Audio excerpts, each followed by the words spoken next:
Saudara-saudara, tetap jaga kesehatan di saat pandemi sekarang ini, tetapi jangan sampai membuat kita jadi lemah.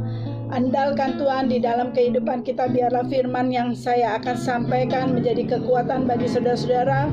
Dan harapan saya setiap hari adalah saudara-saudara dihindari dari segala virus corona.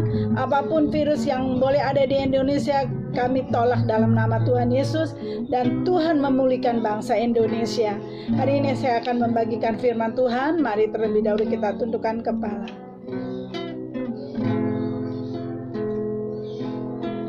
Yesus, oh Yesus, Engkau mengasihi hidupku. Yesus, oh Yesus, kasih-Mu besar bagiku. Engkau tak melihat siapa diriku, Engkau tak melihat masa laluku. Kau mengasihiku dengan setulus hati. Engkau Tuhan sandaran hidupku. Kau tak melihat siapa diriku, Kau tak melihat masa laluku. Kau mengasihiku dengan setulus hati. Engkau Tuhan sandaran hidupku. Engkau Tuhan sandaran hidupku. Terima kasih Bapa. Terima kasih atas segala kemurahan yang boleh terjadi untuk kami Tuhan. Kau memberkati kami di sepanjang hidup kami Tuhan. Hamba-Mu akan menyampaikan firman Tuhan. Urapi hamba-Mu Tuhan, biarlah kuasa Tuhan terus bekerja untuk mengabarkan Injil kebenaran firman-Mu Tuhan. Terima kasih Bapa. Tutup bungkus hamba-Mu dengan kuasa-Mu Tuhan. Urapi hamba-Mu dan urapi mereka juga yang mendengarkan channel YouTube ini. Terima kasih Bapa, di dalam nama Tuhan Yesus Kristus, Allah Bapa kami yang hidup dan Roh Kudus. Amin. Hari ini puji Tuhan saudara-saudara, akhirnya saya juga bisa naik channel YouTube lagi. Kemarin 2 hari yang lalu, anak rohani saya yang membantu untuk mengupload channel YouTube ini, dia terkena corona.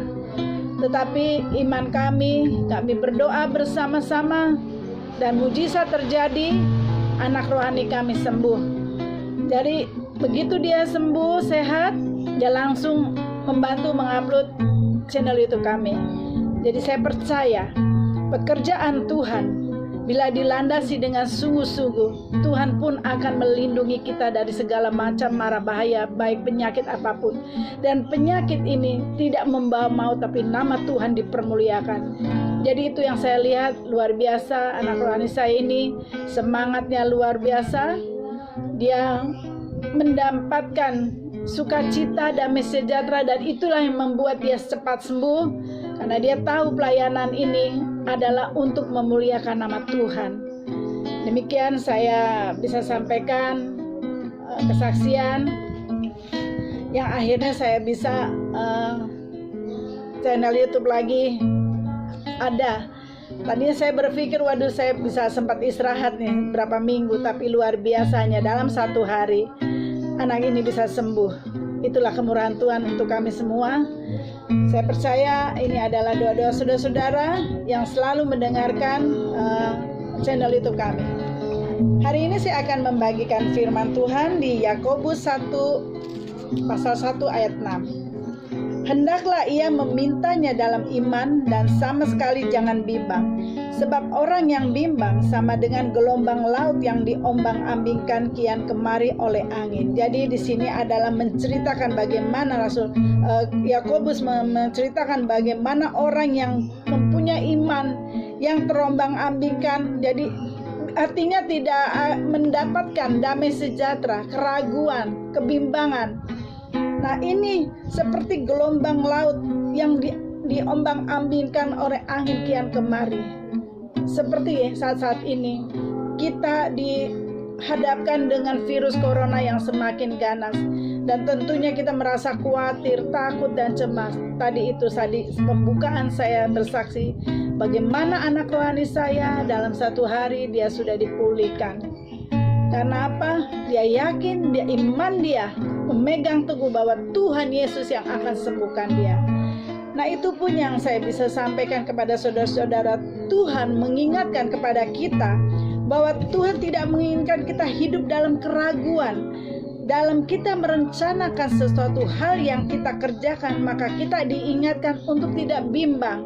Libatkan Tuhan di dalam setiap rencana yang boleh kita lakukan. Baik itu rencana dalam pekerjaan, baik itu rencana kebahagiaan atau apapun yang kita mau lakukan dalam kehidupan kita, libatkan Tuhan. Saudara-saudara, di sini saya akan membagikan Alkitab mencatat mengenai arti kebimbangan, yaitu yang pertama adalah terombang-ambing. Kita buka di Efesus 4 ayat 14. Alkitab mencatat mengenai apa arti kebimbangan. Kita baca di Efesus 4 ayat 14. Hari ini saya akan banyak belajar mengupas tentang firman Tuhan dari beberapa ayat mengenai bagaimana orang yang mempunyai hati yang bimbang.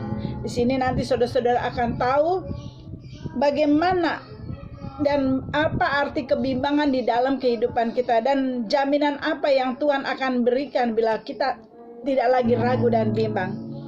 Ayat 14, Efesus 4 ayat 14, sehingga kita bukan lagi anak-anak yang diombang-ambingkan oleh rupa-rupa angin pengajaran, oleh permainan palsu manusia dalam kelicikan mereka yang menyesatkan. Jadi di sini Tuhan tidak menginginkan kita diombang-ambingkan dengan suatu hal yang tidak pasti, karena hal itu merupakan kebimbangan. Saudara-saudara, di tengah pandemi ini mungkin saudara-saudara mencari hamba-hamba Tuhan, mencari orang-orang yang pintar, dan banyak mencari nubuat-nubuat. Saudara-saudara, di tengah pandemi ini, karena kebimbangan, keraguan kita, kecemasan, sehingga kita mencari orang-orang pintar. Pendeta punya karunia mungkin sudah cari gimana masa depan saya ini gimana. Tuhan tidak menginginkan hal itu. Kalau kita punya iman yang kuat, kita percaya bahwa pertolongan Tuhan, pekerjaan Tuhan dasar atas hidup kita, percaya Tuhan akan berbicara juga pada saudara-saudara melalui Roh Kudus-Nya, yaitu dengan membaca firman Tuhan. Jadi di sini di kalimat ini adalah bukan lagi anak-anak. Jadi kita jangan seperti anak-anak rohani, bayi-bayi rohani yang selalu diombang-ambingkan oleh rupa-rupa pengajaran. Nah, di sini rupa-rupa pengajaran. Jadi jangan mengambil mentah-mentah pengajaran, tetapi minta pimpinan Tuhan, minta Roh Kudus. Apa yang harus kita lakukan di saat pandemi seperti ini? Jadi saudara-saudara, buka hati, biarkan Roh Kudus yang memimpin saudara. Apa yang harus kita lakukan? Itu yang pertama adalah Alkitab mencatat mengenai arti bimbang adalah terombang-ambing, yaitu keraguan-raguan. Dan yang kedua, tidak ada kepastian hidup. Kita baca di Matius 14 ayat 24. Matius 14 ayat 24. Perahu murid-muridnya sudah beberapa mil jauhnya dari pantai dan diombang-ambingkan gelombang karena angin sakal. Jadi di sini yang kedua adalah tidak ada kepastian hidup. Kita tidak akan bebas dari permasalahan hidup selama kita masih berada di dunia ini. Jadi saat di sini menceritakan bagaimana saat murid-murid Tuhan Yesus naik perahu di dalam satu perahu dengan Tuhan Yesus, dan pada saat berapa mil dari pantai ombaknya kencang, angin sakal memporak-porandakan angin kapal tersebut. Tetapi padahal di dalam kapal itu ada Tuhan Yesus. Karena mereka mempunyai keraguan, ketidakpastian, sehingga mereka merasa ragu dan bimbang. Sedangkan mereka harusnya mempunyai kepastian hidup, yaitu mereka ada dalam satu perahu dengan Tuhan Yesus. Mereka harusnya yakin dan percaya Tuhan ada bersama dengan mereka, sehingga mereka sudah tahu kehidupan mereka akan dijamin selama mereka taat dan setia pada Tuhan. Nah, orang yang bimbang, dia tidak punya kepastian untuk hidup. Karena itu tadi yang pertama, terombang-ambing, keraguan, bimbang, sehingga arah pikirannya tidak menentu, tidak mempunyai kepercayaan diri. Nah, saudara-saudara, hal inilah yang kadang-kadang membuat manusia mengambil jalan yang salah. Itu yang kedua adalah tidak ada kepastian hidup. Dan yang ketiga adalah tidak ada tujuan. Yehezkiel 34 ayat 5-6. Dengan demikian mereka berserak oleh karena gembala tidak ada, dan mereka menjadi makanan bagi segala binatang di hutan. Domba-dombaku berserak dan tersesat di semua gunung dan di semua bukit yang tinggi. Ya, di seluruh tanah itu domba-dombaku berserak tanpa seorang pun yang memperhatikan atau mencarinya. Ini cerita tentang bagaimana domba-domba yang tidak ada pemimpinnya, tidak ada gembalanya, sehingga dia lari sana lari sini, sehingga dengan mudah akan diterkam oleh binatang buas. Begitupun dengan kita. Kalau kita tidak ada kepastian hidup, tidak ada tujuan hidup, kita akan diombang-ambingkan sehingga kita masuk perangkap kuasa jahat. Dunia menjanjikan yang indah-indah, dunia menjanjikan yang instan, tetapi saudara-saudara tahu itu mengalami akhirnya adalah kehancuran yang akan mereka terima. Tetapi kalau hidup kita bersandar sama Tuhan, Tuhan janjikan hal yang luar biasa dalam hidup kita, yaitu tidak ada tujuan. Yang ketiga adalah orang yang bimbang adalah tidak ada tujuan hidup.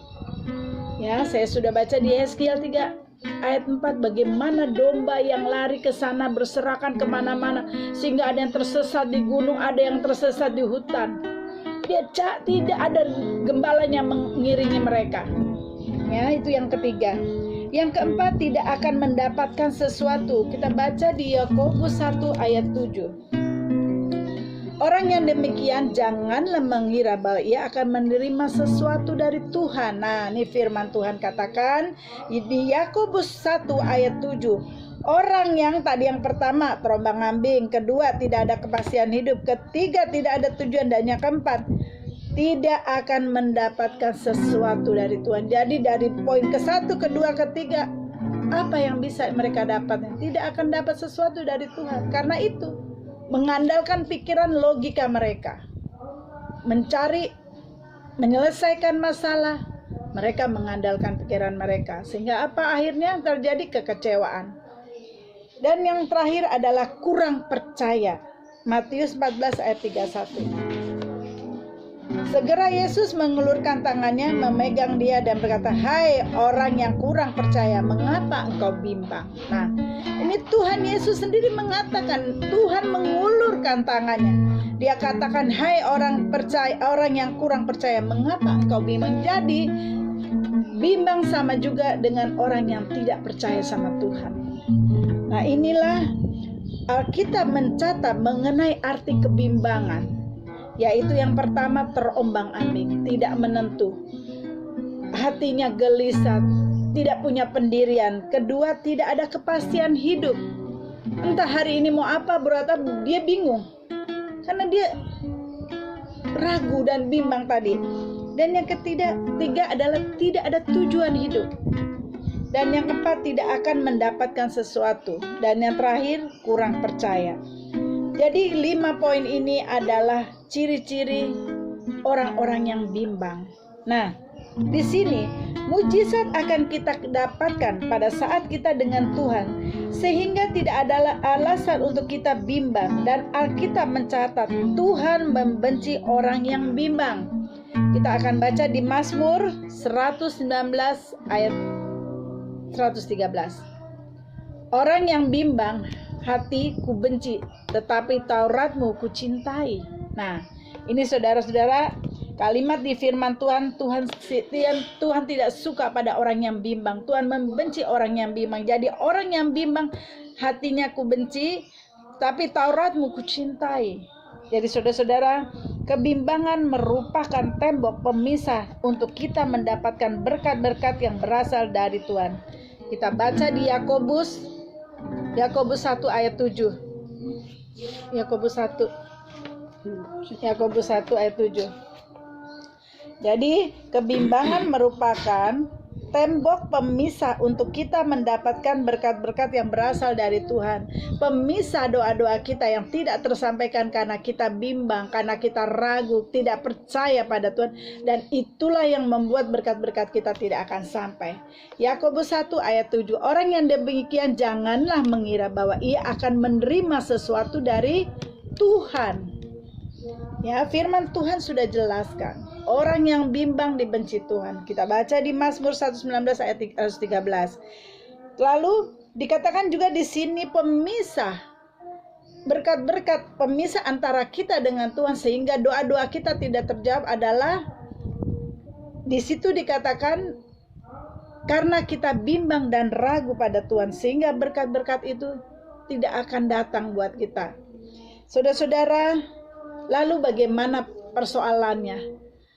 Apa jaminan kita kalau kita tidak bimbang dan ragu dan mempercayakan persoalan kita, masalah kita hanya pada Tuhan? Ada 2 poin yang saya akan sampaikan. Jaminan Tuhan jika kita tidak bimbang, yaitu Tuhan akan membawa kita pada kemenangan. Kita buka di Yesaya 41 ayat 10. Janganlah takut, sebab aku menyertai engkau. Janganlah bimbang, sebab aku ini Allahmu. Aku akan meneguhkan, bahkan akan menolong engkau. Aku akan memegang engkau dengan tangan kananku yang membawa kemenangan. Nah, ini janji Tuhan. Jadi jaminan Tuhan untuk kita supaya tidak bimbang. Agar kita tidak bimbang adalah jaminan Tuhan, penyertaan Tuhan. Tuhan akan membawa kita pada kemenangan. Firman Tuhan menjelaskan jelas-jelas di kalimat ini. Janganlah engkau takut, sebab aku yang menyertai engkau. Janganlah bimbang, sebab aku ini Allahmu. Aku akan meneguhkan, bahkan akan menolong engkau. Aku akan memegang engkau dengan tangan kananku yang membawa kemenangan. Saudara-saudara, terima janji Tuhan di firman ini. Karena firman Tuhan ya dan amin. Nah, jaminan kita kalau kita tidak bimbang adalah jaminannya Tuhan akan memegang kendali atas hidup kita. Dia tidak akan membiarkan kita jatuh. Tapi tangan Tuhan akan menyertai kita sehingga kita meraih kesuksesan, meraih kemenangan. Di tengah pandemi ini saudara-saudara, andalkan Tuhan. Saya percaya saya banyak mendengar kesaksian, banyak orang dipulihkan saat dia mengandalkan Tuhan. Obat apapun mereka sudah coba tetapi tidak sembuh juga. Saya bilang, andalkan Tuhan. Ada beberapa orang yang saya sudah layani melalui telepon, luar biasa kesaksian mereka. Dia mengandalkan Tuhan, mengandalkan kuasa darah Yesus, perjamuan kudus, mereka imani dan kesembuhan terjadi untuk mereka. Jadi saudara-saudara, itu yang pertama, Tuhan akan membawa kita pada kemenangan. Percaya, virus corona ini tidak akan membuat kita kalah, tetapi kita akan menjadi pemenang kalau kita mengandalkan Tuhan. 2, kemenangan oleh karena Yesus Kristus. 1 Korintus 15 ayat 57. Tetapi syukur kepada Allah yang telah memberikan kepada kita kemenangan oleh Yesus Kristus Tuhan kita. Jadi yang kedua adalah kemenangan oleh karena Yesus Kristus. Jadi itulah jaminannya. Yang pertama, Tuhan membawa kita kemenangan. 2, kemenangan oleh karena Yesus yang selalu menjaga, melindungi keluarga kita di tengah pandemi ini. Jadi kesimpulannya, yang pertama adalah kuasa firman melepaskan kita dari kebimbangan. Dan kedua, iman adalah kunci kita menerima berkat Tuhan. Jadi kesimpulan dari semua ini adalah iman. Kalau iman kita percaya, iman kita yakin bahwa Tuhan adalah penjuru, bahwa Tuhan adalah pemimpin, bahwa Tuhan adalah penjunan bagi kehidupan kita, percaya kebimbangan tidak akan lagi ada di dalam kehidupan saudara-saudara. Sebelum saya akhiri firman Tuhan ini, saya akan membagikan satu kesaksian. Ada satu ibu dulu anaknya punya sakit bipolar. 2-3 tahun yang lalu anak ini sudah sembuh. Kami layani 3 kali pertemuan, dia sudah pulih. Tapi 2 bulan yang lalu anak ini setelah pulih dia bisa kuliah lagi. Nah, kebetulan kuliahnya di Bandung. 3 bulan yang lalu dia datang ke Jakarta, dan 3 bulan dia sudah lagi ada di Jakarta karena libur, lockdown juga ya. 3 minggu lalu saya mendapatkan kabar dari ibunya bahwa anak ini mulai diganggu-ganggu dengan suara halusinasi lagi. Saya bilang, apa yang sudah Tuhan sembuhkan, apa yang Tuhan sudah pulihkan, jangan bimbang dan ragu, Bu. Imani bahwa penyembuhan itu tidak sementara. Yang Tuhan lakukan penyembuhan itu seterusnya sampai selama-lamanya. Tidak ada Tuhan kita menyembuhkan sebentar sembuh, sebentar enggak. Nah, itu tergantung dari iman kita. Lalu saya katakan pada ibu itu, jangan sampai kita diintimidasi oleh iblis. Sekalipun anak itu mengatakan dia seperti mendengar suara-suara lagi, dan ibunya sangat khawatir penyakit itu datang lagi.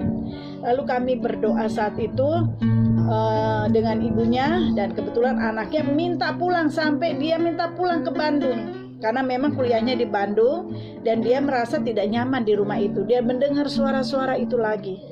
Akhirnya diturutin anak itu berangkat ke Bandung.